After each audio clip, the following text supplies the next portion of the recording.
एक बार की बात है, बंगाल के एक छोटे से गांव में अनाया नाम की एक जिज्ञासु लड़की रहती थी। अनाया हमेशा सवालों से भरी रहती थी और अपने आसपास की दुनिया को एक्सप्लोर करना पसंद करती थी।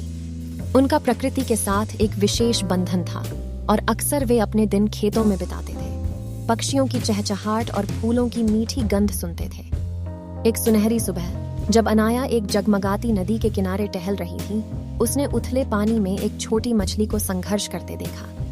अनाया जल्दी से मछली की मदद के लिए दौड़ी और धीरे से उसे अपने हाथों में उठा लिया। उसने देखा कि मछली दर्द में थी, इसलिए उसने सावधानी से उसे नदी की गहराई में डाल दिया, जहां वह स्वतंत्र रूप से तैर सके। उसके आश्चर्य के लिए मछली झिलमिलाते पंखों वाली एक सुंदर परी में बदल गई। परी नीला के रूप में अपना परिचय देती है और अनाया को उसे बचाने के लिए धन्यवाद देती है। नीला बताती है कि वह एक जादू में थी और मछली के रूप में फंस गई थी। अनाया इस जादुई मुठभेड़ से चकित थी और उसे अपनी किस्मत पर विश्वास नहीं हो रहा था। नीला अनाया की दया के लिए आभारी है, उसकी कृतज्ञता के प्रतीक के रूप में उसे 3 इच्छाएं देने की पेशकश करती है। अनाया बहुत खुश थी, लेकिन इतनी समझदार थी कि उसने अपनी इच्छाओं के बारे में ध्यान से सोचा। वह उन्हें तुच्छ चीजों पर बर्बाद नहीं करना चाहता।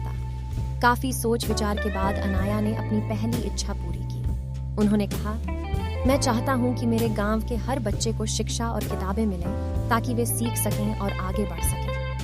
नीला ने मुस्कुराकर अपनी इच्छा मान ली। उस दिन से गांव में एक जादुई पुस्तकालय दिखाई दिया, जो विभिन्न विषयों पर पुस्तकों से भरा हुआ था। दुनिया भर के बच्चे उन किताबों के पन्नों के माध्यम से सीखने और दुनिया का पता लगाने के लिए उत्सुक थे।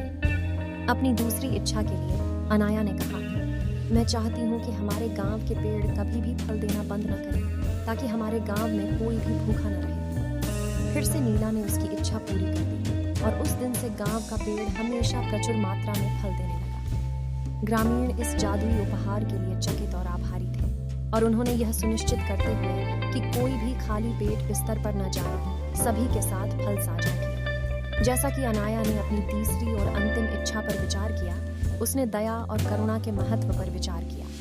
उन्होंने कहा, मैं चाहता हूँ कि दुनिया में हर इंसान का दिल प्यार और करुणा से भरा हो, ताकि हम सब एक साथ रह सकें। नीला ने अपनी अंतिम इच्छा पूरी कर दी और अचानक दुनिया भर के लोग एक दूसरे के साथ गहरा जुड़ाव महसूस करने लगे। दया और दया के कार्य जंगल की आग की तरह फैलते हैं और दुनिया एक बेहतर जगह बन जाती है। नीला के साथ अनाया की मुलाकात और उसकी 3 इच्छाएं उसे दयालुता की शक्ति, शिक्षा के महत्व और हम में से प्रत्येक के भीतर जादू सिखाती हैं।